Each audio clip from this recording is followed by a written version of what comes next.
Welcome to Lesotho Racing. One of the things that we see quite a bit of these days, especially with older vehicles, is the short-term fuel trims not agreeing between Bank 1 and Bank 2. Obviously, this only applies to V6 and V8 engines. Bank 1 is usually on the passenger's side. Bank 2 would be on the driver's side most of the time.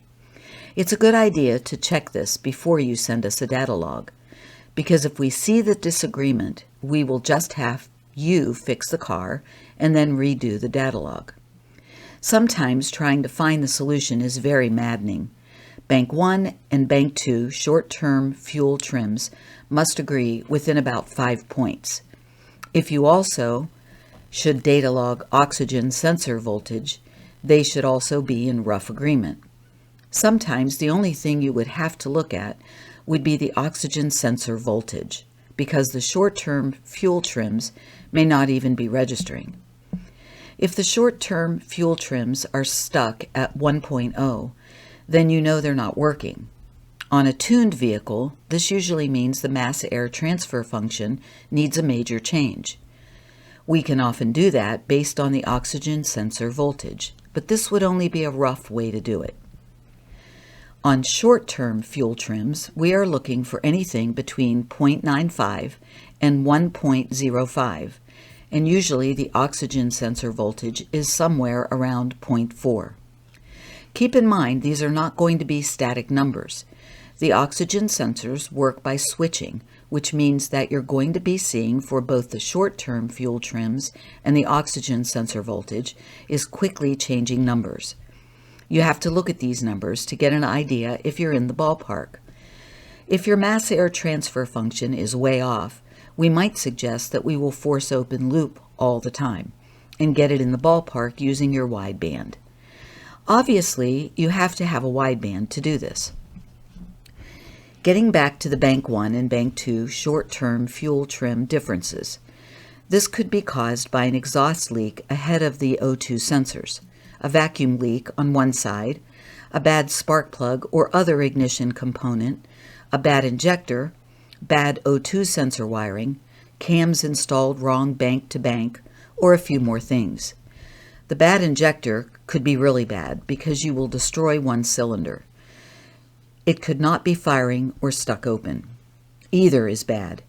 90% of the time, it's an exhaust leak. Even a tiny pinpoint will do that, but they tend to go away as the revs increase. If yours stays the same, it's something you really need to check.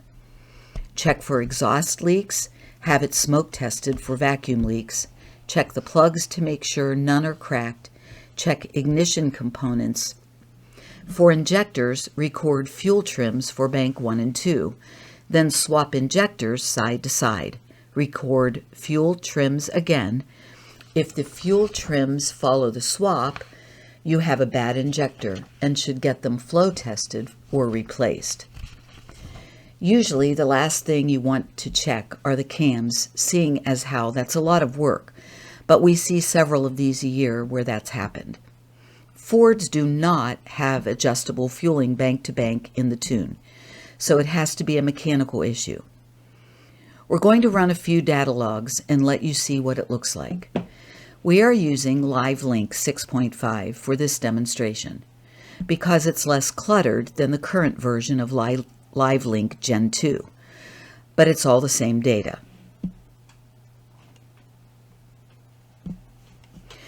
You can see how the short-term fuel trims are not in agreement on this data log.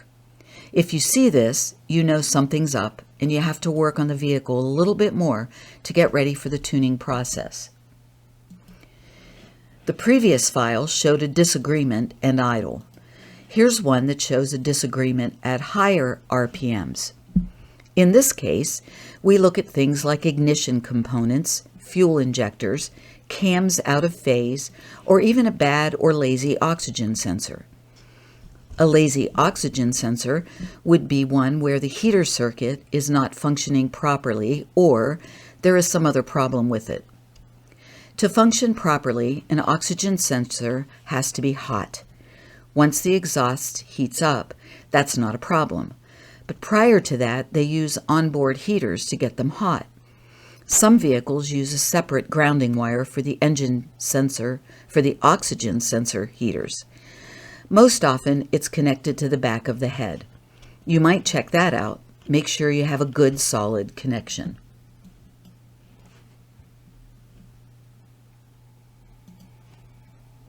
This file shows a completely different problem. The short-term fuel trims for each bank are pegged in opposite directions. One side is 0.75, the other side is 1.25, which means each side is at their limit in opposite directions. Different processors may have different limits, but I think you get the idea. The usual cause of this is the harness under the vehicle has been swapped side to side, but other things can cause that. A bad oxygen sensor on one side or bad injectors on one bank.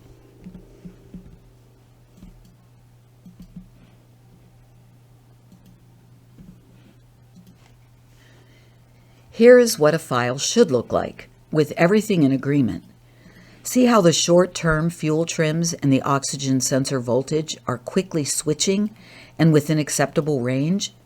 This is what you should see on a vehicle that's 100% mechanically.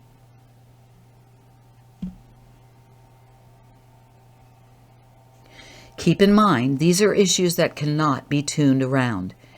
If it's an oxygen sensor wiring issue or something like that, you could force open loop all the time and run it like that.